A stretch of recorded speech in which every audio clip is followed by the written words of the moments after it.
Hey guys, this is Salamander Anagram with reaktortutorials.com, and this month I'm doing a series of videos on some of my favorite Reaktor user library ensembles. Today I'm here with GrainX, which is a granular instrument that sounds a little something like this.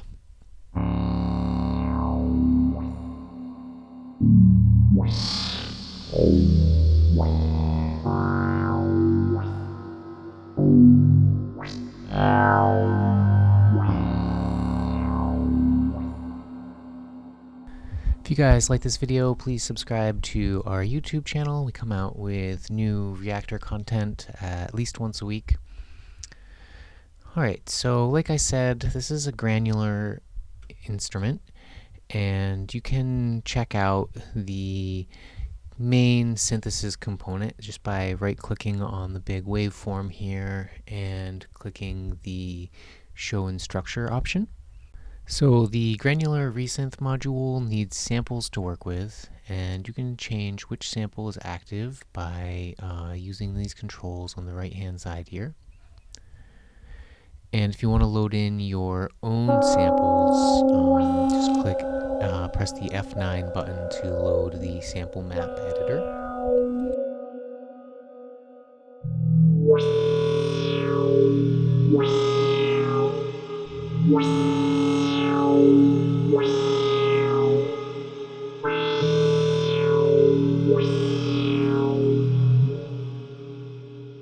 And as you can see, I was using the position slider directly beneath the waveform view to change the loop section of our granular module.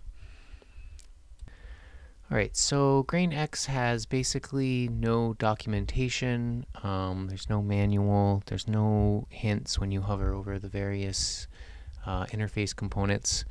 So you're kind of left up to your own devices to figure out how things work, and to do that, just delving into the structure view can be pretty useful for some things, and for other things it's just kind of confusing. But I'll go over some of the common controls that are used several times throughout the interface. So the first is we have this amount knob in the upper left-hand corner that works kind of identically to these range knobs down here in the grain engine section.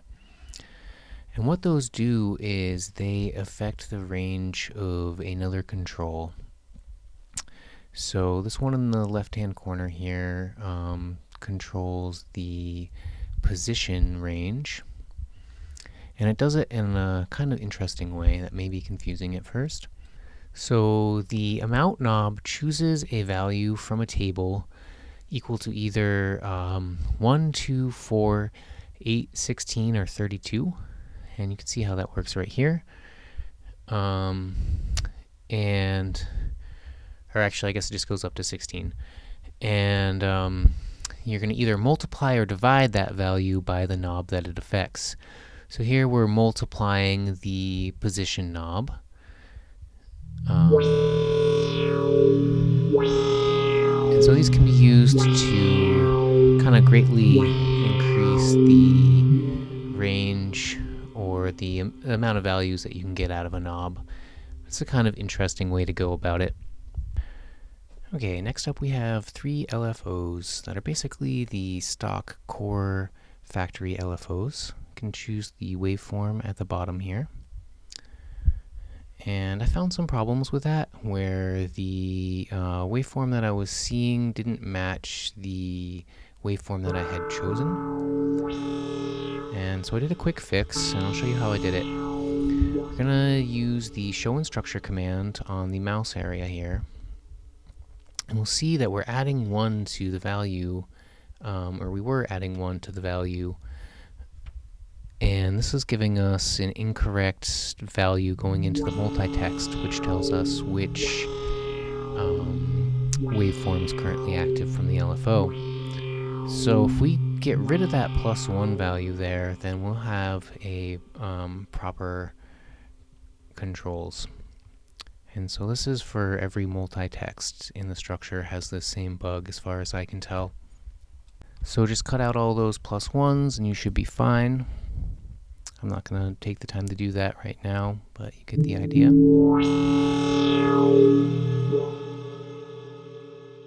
Alright, so you saw we had a pulse shape moving there, and we have pulse selected from our multi-text. Alright, so these controls at the bottom of the Lfos are a little weird.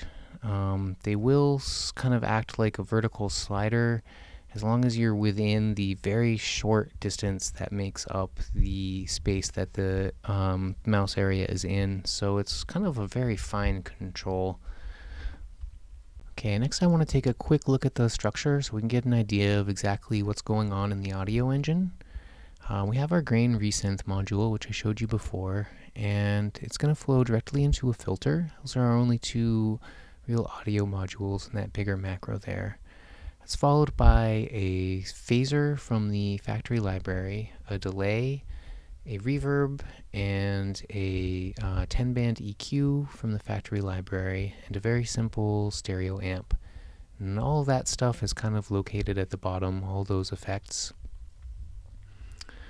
And up in the top here we have our grain engine.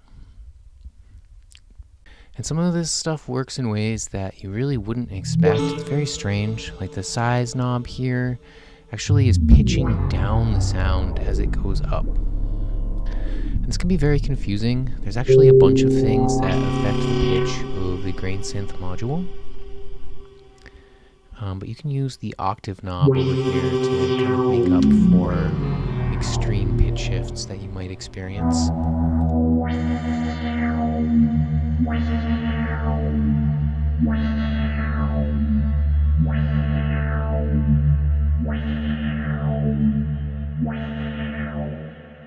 And because the pitch is so hard to control in this instrument, it's kind of really better suited for soundscapes and effects than for synth sounds, as you can kind of hear.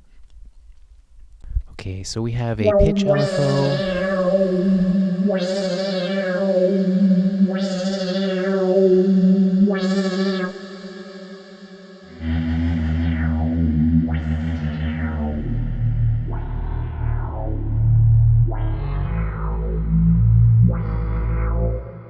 We have both an envelope and an LFO affecting the filter, which is kind of how we're getting the wobbly bass type sound.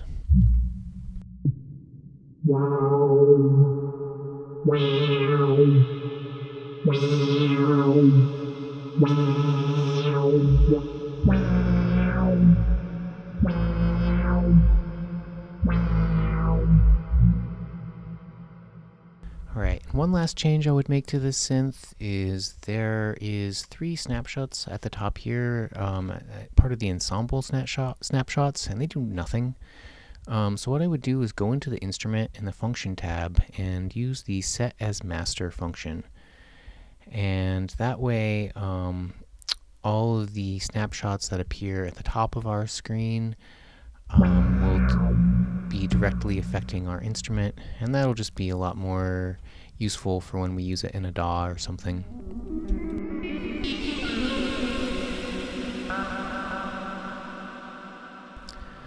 Alright, this is Salamander Anagram with ReaktorTutorials.com.